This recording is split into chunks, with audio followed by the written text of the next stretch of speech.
Bonjour à tous et bienvenue.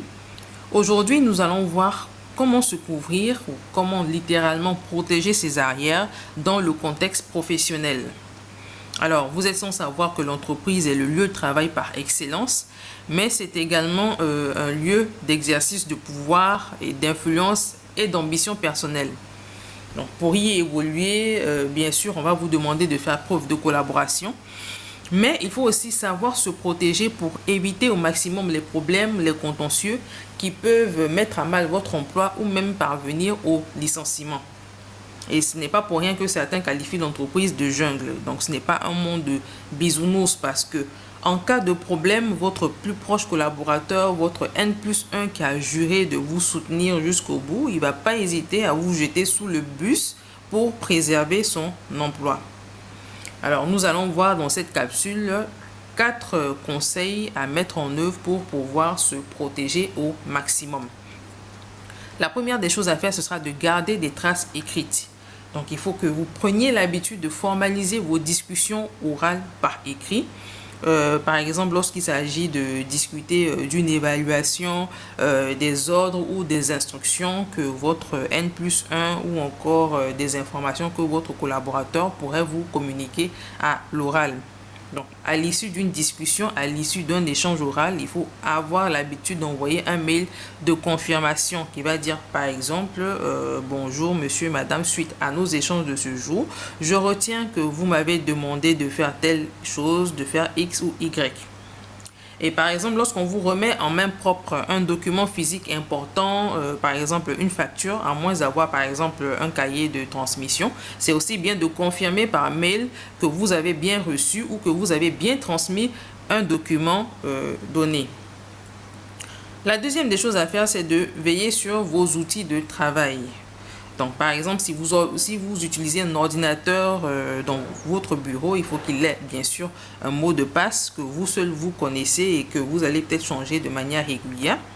Il faut également, si vous êtes dans un bureau fermé, garder justement le bureau fermé à clé si vous n'êtes pas présent dans le bureau. Et surtout si vous êtes responsable de conserver certains équipements, certains outils de travail ou encore documents sensibles.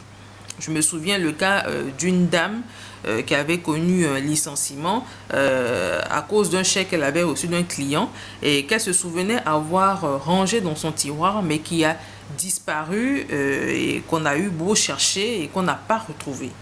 Donc, il faut faire vraiment très attention à veiller sur vos outils de travail. En troisième position, il faut savoir faire preuve de discrétion. Lorsque vous êtes dans un contexte professionnel, lorsque vous êtes avec des collègues, des collaborateurs, il faut éviter de trop parler.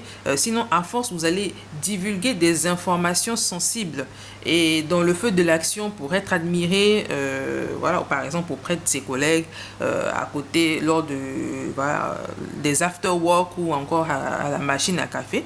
Vous allez parler et finalement divulguer des informations confidentielles.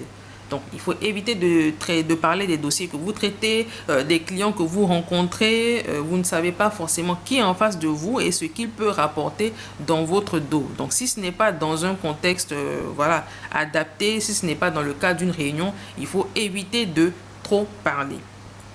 En quatrième position, il faut respecter les procédures de l'entreprise. Justement, pour que l'organisation fonctionne correctement, elle met en place des process auxquels tout le monde doit se soumettre. Et le non-respect des procédures, le désir d'improviser du fait, par exemple, qu'on trouve les procédures archaïques, ça va vous conduire dans des problèmes. Donc, si vous trouvez, par exemple, que les procédures actuelles ne sont pas adaptées à telle ou telle situation, il faut les remonter par écrit à votre N+1, faites des propositions d'amélioration et les faire valider. Donc, il faut éviter l'improvisation, il faut toujours se tenir au respect des procédures de l'entreprise. Comme ça, en cas de problème, vous serez au moins couvert à ce niveau-là.